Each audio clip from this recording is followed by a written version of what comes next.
Today I'm going to talk about how to make a fist in Wing Chun and what we use the wall bag for. So let's start out with the idea of how to make a fist in Wing Chun. Like anything else, Wing Chun is all about understanding and balance. And when you make a fist, you want to understand that you want to curl the fingers in just to the center of the palm, with the thumb just relaxed over the upper half of the index finger. When you do that, then you'll be able to have balanced tension throughout the fist. I never want to have a fist where I'm squeezing it so tight or my thumb is all the way over onto my middle finger or maybe even your ring finger that low. Remember, the tension you have in your fist should match the tension you have in your overall body. So why am I going to make this so much more tense than I would the rest of my body? Because it's all about understanding releasing the energy and balancing out the muscle tension throughout the whole body. So I never want to have an imbalance anywhere in part of my body. Any imbalance I have means that something else is going to have to happen for me to try to balance that out. And in the real life situation, in real time, that's not going to happen because things are going to be going way too fast. I think, oh, I've got to loosen this up or anything like that. Plus, when you have the correct balanced muscular tension in your fist, it will allow for the proper formation of the wrist and for the wrist to be supported by the forearm. If this is too tense, I think, oh, I got to tense this up before I hit something.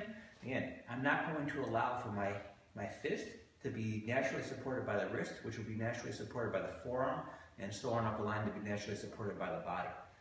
So that's why you never want to think, oh, I've got to make such a tense fist whenever I'm going to be striking somebody, or actually even when I do any type of focus drills. You always are striving for balance, natural tension throughout the whole body. No reason why you would do it any different when you're making a fist or when you're doing any type of hand motion at all. Now, when we get to the wall bag, a lot of times people think the wall bag is a conditioning tool, like I've got to make my fist as hard as a brick. Well, I got news for you. You can do all the conditioning you want. You ain't going to make your fist as hard as any brick or cinder block or anything like that. Remember, you're trying to find, again, a natural balance throughout the whole body, and now specifically the fist. Now, commonly, the wall bag is looked at as a conditioning tool, but the way that I do it here, and we teach at Windy City, is that it's actually a focus bag. I'm learning to focus on a single spot so that, again, throughout the coordination that I'm learning throughout all my arm development, I can now focus on that single spot and now deliver it to that target. So I'm not thinking like, oh, I gotta try to hit this as hard as I can, try to bang through the wall bag, or try to think I gotta hit through the wall bag or something like that.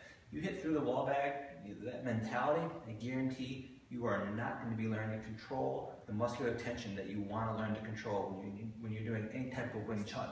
So, and also, as far as conditioning goes, if you think, oh, I can condition on this, I can condition on lead balls or something in here, or condition on brick. Remember, so much of Wing Chun is teaching us to learn to listen to our bodies, to listen to ourselves. And if you're doing anything that causes you pain, that's your body telling you to stop. So yes, you can potentially use anything you want as a focus tool, but again, you've got to learn to listen to that body. So if I'm here and I'm hitting this so hard, and I'm thinking, oh yeah, that's good conditioning. I got news for you. It's probably not so good conditioning.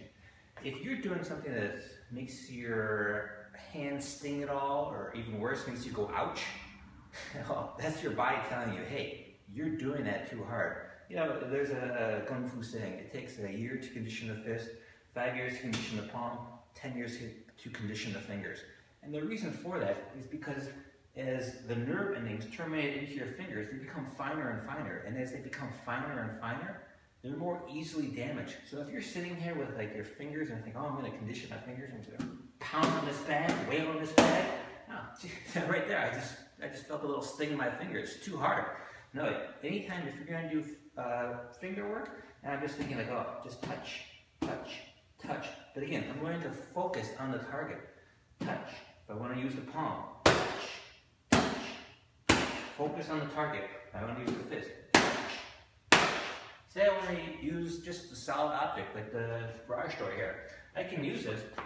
Again, touch, touch, touch. Pick a target. I want to hit the guy in the face. Touch. You can work your way up to the point, but at any time, if the body goes ouch, even that little bit, then you've already crossed that threshold. Remember, you're learning to listen to the body. Everything you do in Wing Chun is a tool for you to become self-aware so that you don't fight the force. And the bottom line is you don't even want to fight the force of your own body.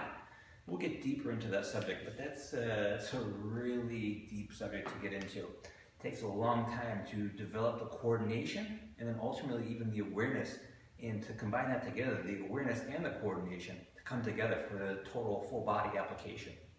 So remember, learn to listen to the body. Don't do anything ever to hurt yourself.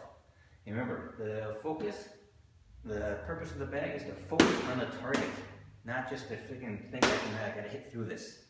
All right, good luck.